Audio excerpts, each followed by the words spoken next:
I'm not sure if I go marry you. Because this Why, you marriage, go marry? One day you meet that man. Waiting be marriage now. Man. You just decide later. I beg.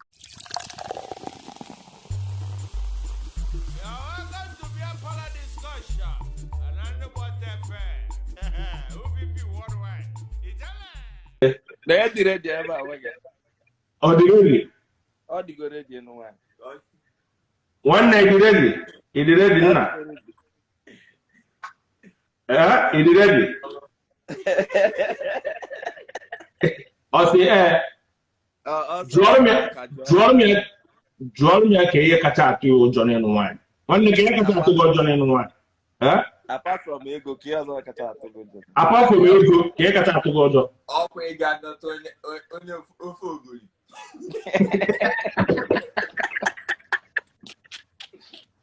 It's a no food good. And now, back on, I got some looking at Okay. Okay. It's all on your board, yeah. But oh, yeah, could get the organic. Okay. But no, the inner back on it, and I got again. Oh. It got a thing now. Okay. That is another angle. It take In name it okay. So the highest thing on our Togo job. Is it they ask for me about the kitchen.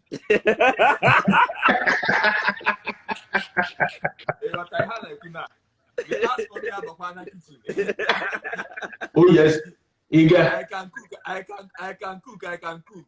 Who they would also send them with red oil.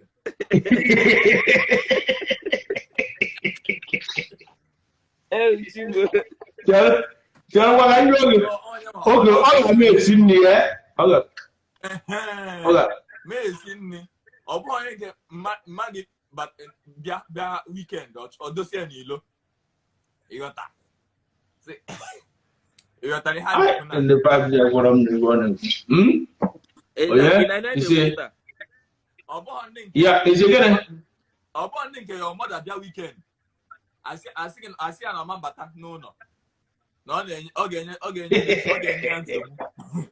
So you need the car. Oh. Imara. If you get in a Puchana, manager Instagram, you're not turning T-Sariki. You're not turning T-Sariki. What on Instagram? Whoever name is Sikibalaba. On your boy,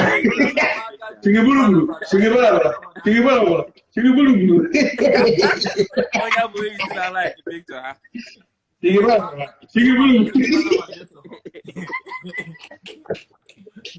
Oh my goodness, I bag you.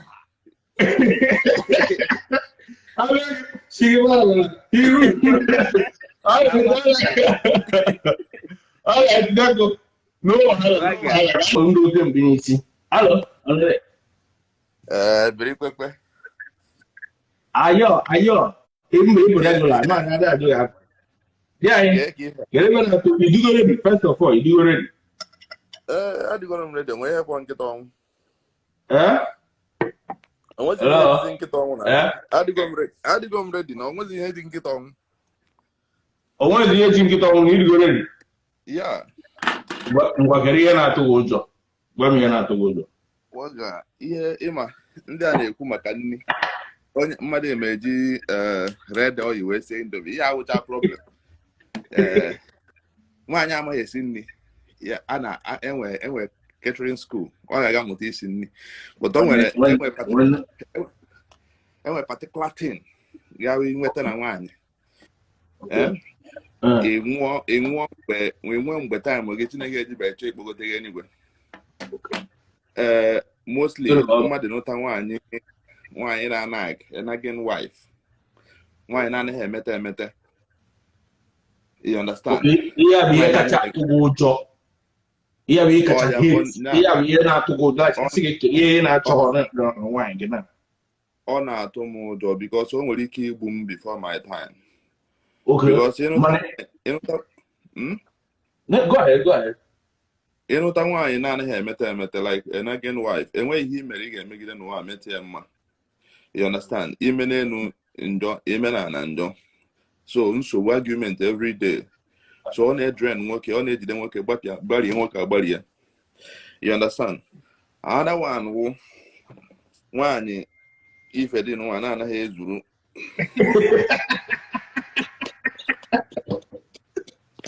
Ewe did even but we get depressed. I thought they were already depressed. He get so Each other walk, each other na chori akwa. Onye ọrụ ọkụ ọrụ mgbe niile mgbe nwoke ya wabata o nwegoro nsogbu. Okay. Ụmụ nwanyị abago chere hold on, ụmụ anụ ọgụ ụmụ nwanyị na comment section. Party, okay, she go just look up there now. Wetin you do? We go make. No. Enwere ụmụ nwanyị na emete to be very honest with you. I've dated someone, na-eme everything like I will do everything to make sure that na onye a dị okay. N'anya ihe na-ekwu bụ eziokwu. Mana ọ bụrụ na really nagging, your problem, your biggest fear. I will say, ọ nwere okwu ahụ a na-ekwu asị gị na nwaanyị nọrọ. It's either you want to be happy or you want to be right. So you choose one. Dr. Jesus said this one was the Alabama person. This one Anambra men. No, it's not about Anambra men. Let me tell you, nwoke nọ n'ụwa chọrọ ka bịa na-ada hara onwe nwoke nọ n'ụwa because ọ ya ihe na-agbalị nwoke like somebody like me. I like my peace of mind like very well. Ana m ese nwe okwu with mmadụ go. So ndị mụ na mmadụ nọrọ n'ụlọ ọ bụrụ na ọgụ mgba like what made me say this thing wụ na edetigo somebody na-emete nwe emete enweghị ime emete nwe onye a enweghị ịzụtara ya phone na-ewi gịta as no iPhone 12 na-ewi ịzụtara ya that iPhone 12 onwe ike ime appreciate. Yeah. So why na my career the reason the reason was upbringing. The reason I noticed that the reason from yes, she's not for you. Why that's what I mean food na this day oh yeah. But go ahead. I will hear from them. So at a time, more I noticed here that na Emma no one enwere onye emebere for onye.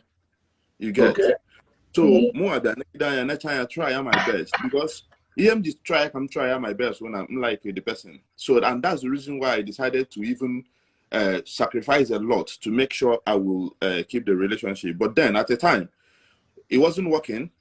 You understand? Because I know so and when I started or in terms of sexually go financially. Sexually, okay, basically, to I'm not get as kwa ke burugide ka chifu anopamia. Yeah, wo ka. Ina nyiju na afọ o na eridu afọ. O ego problem ya. Kere I was almost someone that were issues one day where I met I break it up. Your mecha na chita I wear reconciliation sex. I wear reconciliation sex. Ma piagide se ma piagide ofente sim na enwe ebo na aga ke ebo na aga kwan onye ga enye ife a na ga-enye ka nse enye you know so we na you to na go here ye na wa ga opio Snowman one day big kwekwe agazikwa yeah hello asemono ya dịka echi na echi aha agwụ echi ya I beg you talk. If this wife, if she did knock in the morning, this means you know they fuck am well in the night. I beg you. Pico. Why now? No. Woman no fit there with me not because of sex. Because me gone. I like. Say. Huh? This is what every man say. I beg you. No, sure. No, I should be very, as a man like this, as a full-grown man like me now, and a woman will stay beside me and be complaining about sex. It doesn't make sense now. That means I'm not a man. But not only women they nag. Now you men are not better. I they tell you. Yeah, there is sometimes. Carmen, you're welcome. You're welcome. We love you so much. Where are you tuning from? Germany? Yes, I'm from Germany. Welcome, my dear. Welcome. You're a senior man. Can I meet you? Yeah. Can we say to America?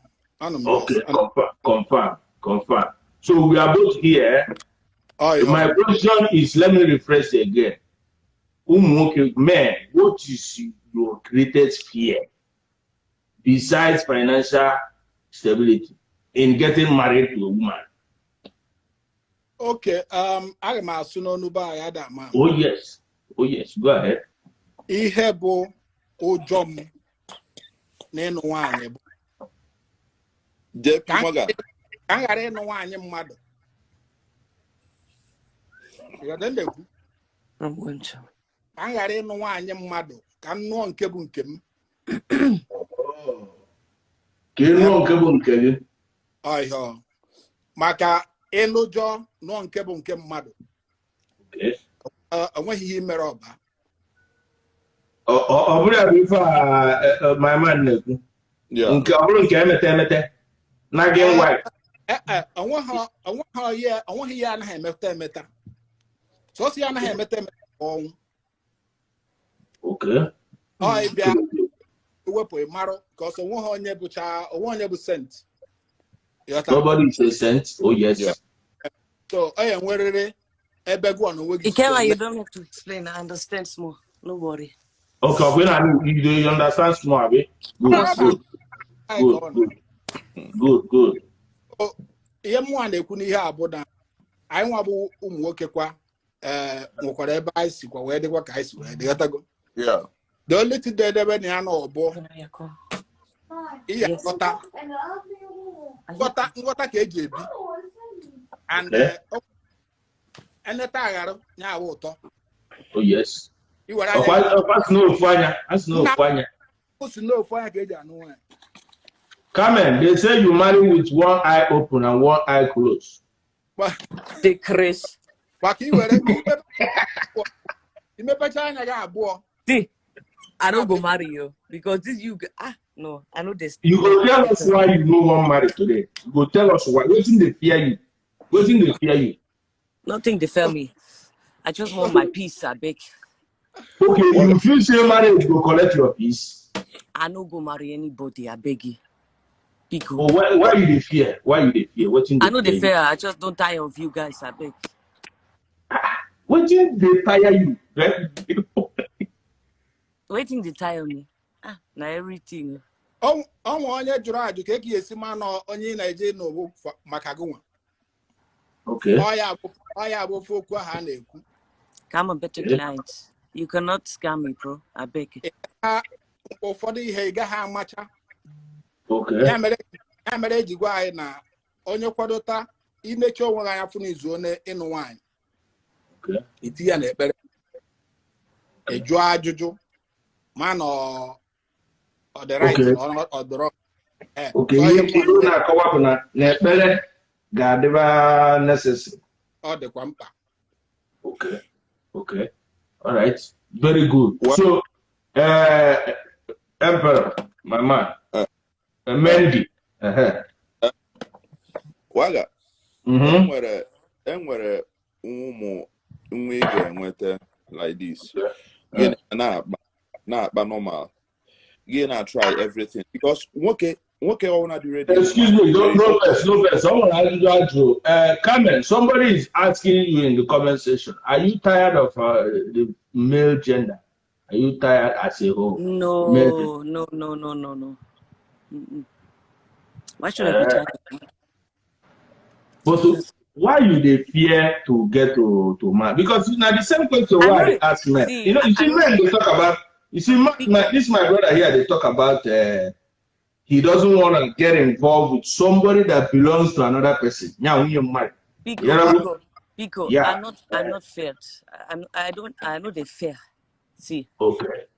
But Niger guys in Germany, you can forget to. I beg. Not all. I'm never talking about all, but the most. Come here. One day you meet that man that is meant for you. That man for you. Do you believe that? Do you believe that? I'm still young. I still get time, but I'm not sure if I go marry you. Because this marriage, one day you meet that man. Waiting be marriage now. You just decide later. I beg you. But do you have children? Do you have, man? I have a daughter, Ifunaya is her name. Ifunaya, how old? She's 12. Wow. Yes. So you good? You don't want to have more? You good? I will still have one, for sure. But you don't want to get married? What? Huh? But you don't want to get married? By force. Okay, no problem. You don't have to be married to have a kid. You don't have to be married to have a kid, I beg. The marriage is just a sign on the later. You guys, now divorce now more expensive. And since you guys love money past everything else, I beg, think about the divorce. Oh. But is this a matter of your experience? Is it because of your experience or with a man? Is this a matter of your experience? No. Sorry.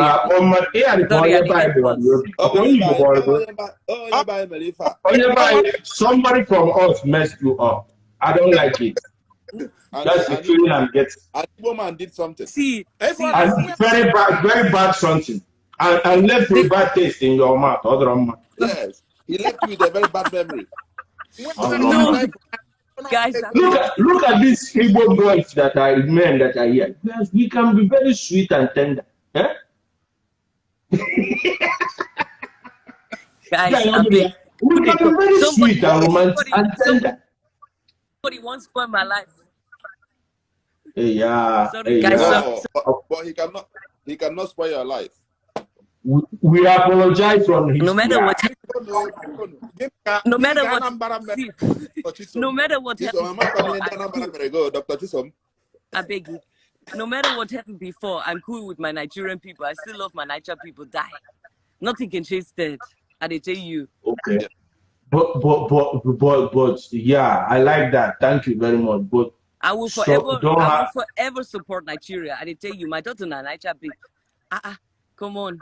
We love you as well. Even if we can, even if only we can even have you as wife, it's really good as well, because the one you are saying, but marriage will be by force. That's all life be now. No, okay. I got force, because whenever I train, I got him. So yeah, I want to see Imo State guys no follow too. See, we love you. Where in Igbo is he from? Where in Igbo is he from? I am Toledo. Imo State.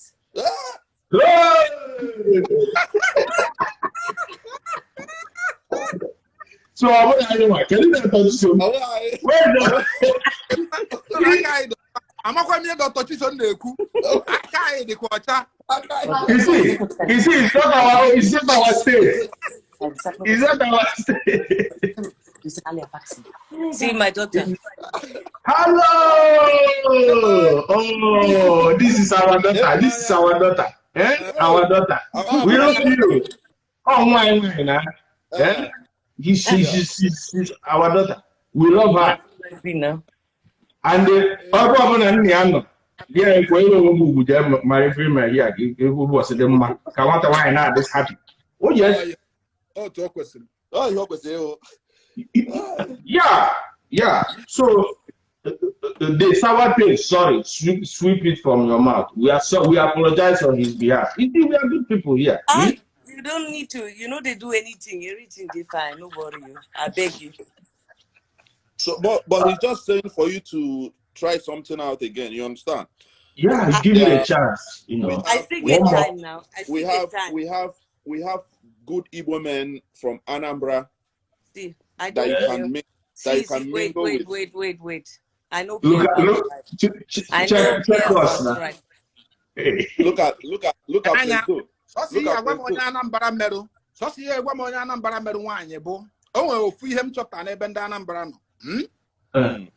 Anambra man, or men, na-eme ọ bụ na ha na-ayị oyi. Okay. Ha na-ha agbakapụta obi. Mana ha na-anụ nwaanyị ha ọfụma. Okay. Ha na-ayị oyi. Ha na-emewe ọfụma. Mana ha na-emewe ọfụma na ha nụba anụba. Man, and ọ bụ na ọ bụ na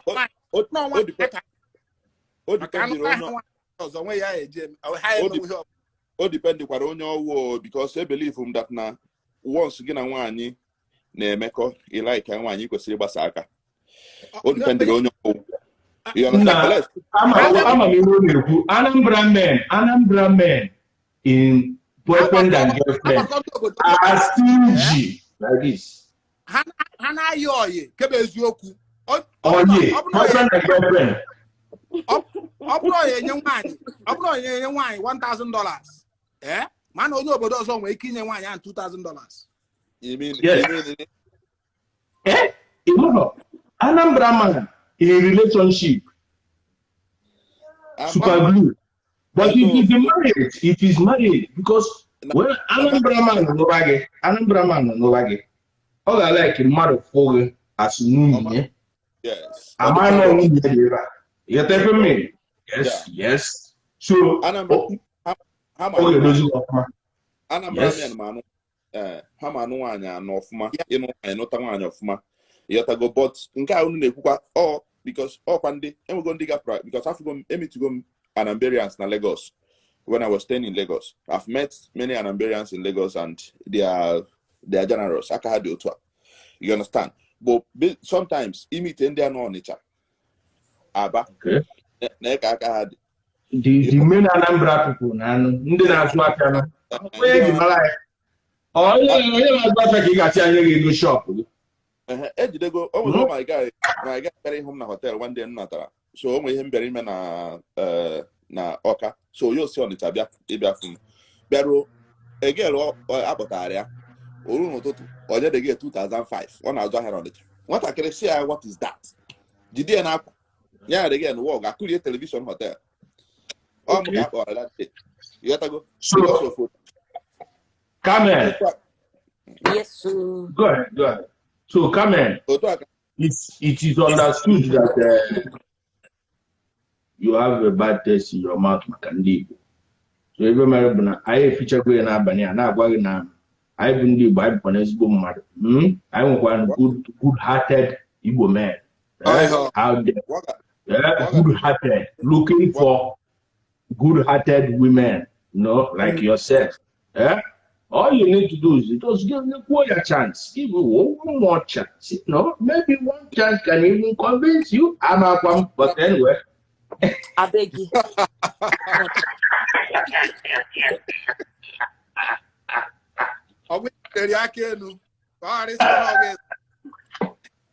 I'm good.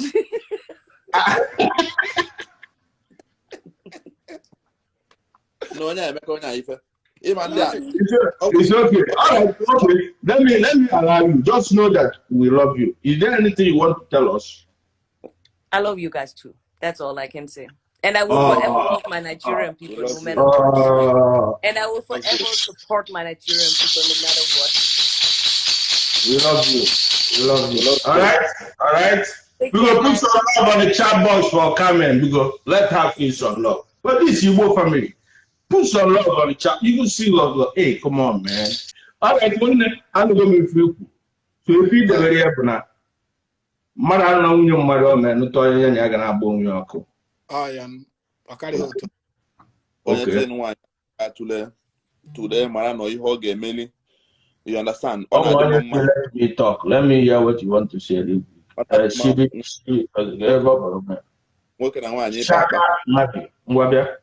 go before my man.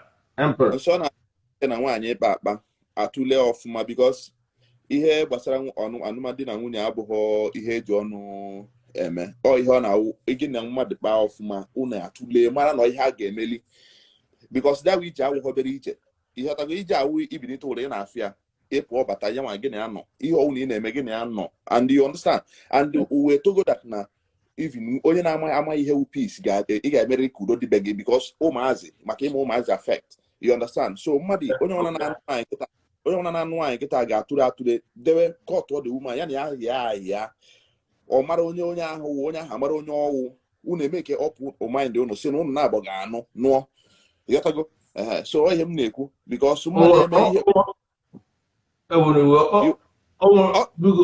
enwere okwu nke m chọrọ ịfanye n'azụ nke ọ na-ekwu before m echefuo a na-ekwukwa mgbe a na-ayị nwe very important something mgbe a na-ayị ọ ga-aka mma ka onye ọbụla na-egosikwa onwe ya because enwere ike ihicha ihe niile a mara ama ngosi nke bụ onwe ya iwe jeje fil ọ na-ịmasịgbu ya wee nụrụ ya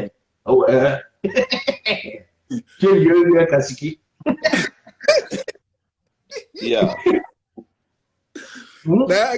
na ya ka m kwuo nke eziokwu efuru ya dị n'ịnụ nwaanyị a ya dị n'ehika and again ofie na-achọ ka m mee ka onye ọ na-amata bụ ma mụ ma onye ọbụla maka echi anụkwana nwaanyị n'ụdị ka n'ụdị sympathy no ma ọ ka ịnụọ nwaanyị maka condition ma ọ ka ịnụọ nwaanyị maka na o nwere ihe ịfụrụ ịghọtago kweru ka nwaanyị nụrụ dị organic ka o jiri aka ya mee akwatamin you're right ka o jiri aka ya mee na-ekwu ana m ekwu with experience agwọta afọ agbawa na mbọ gbawa esesi mbọ ọ gaghị eji adọta nwunye mmadụ too much gị entice onye ọ bụ ma ọ ka ime ya ka ọ wee bụrụ nke a wee bụrụ nke a ịmara ka ị dị igosiwago onwe gị on time ọ baara ya n'otu ahụ ị dị ogoro like that yes ihe ọ bụla i jere ime mebi o nwere ike ọ bụrụ na ọmakazi ọ na o mere ọgụ kara akwụkwọ guruo n'eluigwe ebe n'ihe ahụ enwere ike eruzie enwe ka ya si mee megharị ọdụghọzi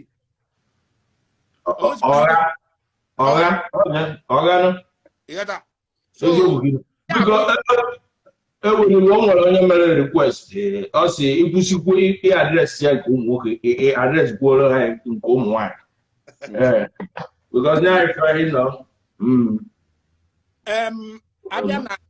abịa n'ebe ụmụ Ikporo nọ oh yes na-efu ihe a na-eme bụ mistake na marriage nwoke ihe a bụ ihe ha n'ike ebe ọbụla mana nwaanyị ọbụla n'ebe a tọọ gee ntị mgbe nwoke na-agba mbọ ka ọ nụọ nwaanyị ọ na-ahụzụ na-eme everything ka ọ dị mma na-eme ihe niile na-agbagharị niile a na-agbagharị ka o wee nụọ nwaanyị mgbe nwoke nụ ha nara nwaanyị n'eziokwu ofe omego his best na-ege ntị now ihe ọzọ na-enegarịzi anya abụ ihe a ga-eji na-enye nwaanyị ahụ nri ma ihe a ga-eji wee na-azụ ụmụazị ma nke ọzọ ọ ya bụ ihe ahụ na-eme mgbe ụfọdụ nwoke anaghị enwe time ịghọtago for nwaanyị now ụmụ nwaanyị nwoke ọbụla dị ka nwa n'aka gị at any given time ọgụ nwa ka ọ dịrị ịma na-eji na nwata ụdị ọsọkwara bụ na ọ na-eme ọ na-aga otu a ikuku a na-ebu akpa obi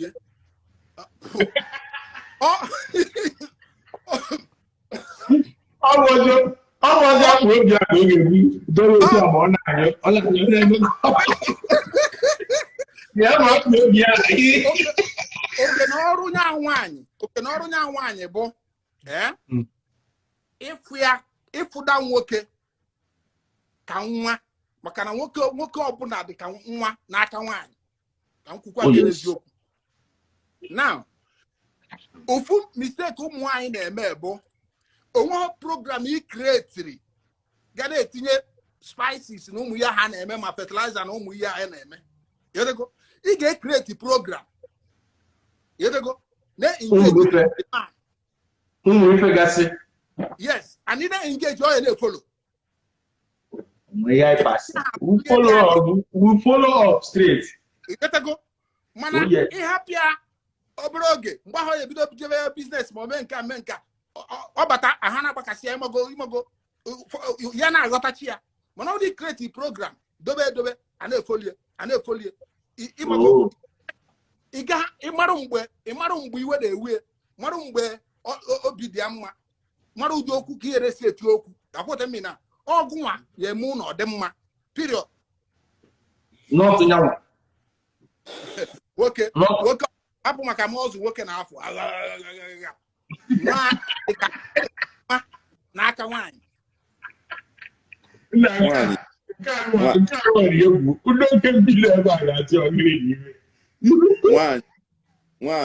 Nwanyị ji ụnọ, nwoke ji ụnọ. You understand? Ihe niile awụ ọ mmadụ na-abụ. Ihe awụ onye edebere iche. You understand? N'ụnọ dị mma, n'ụnọ adịghị mma wụ. See my husband.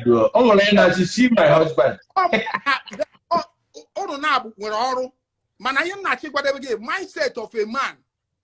Yetego ngwa ahụ ọ na-struggle megide ihe ma mgbe ọ na-azụ gị na ma ihe niile ahụ na-eme mgbe ahụ na ha na-anụ ogo feel n'ọnụgo gị o feel no mego his own part even though no na-esokwa na-eme ihe niile dị n'ụlọ. He has not done the both party made their own part. Okay. I think it's why we bring. I think I get what the one.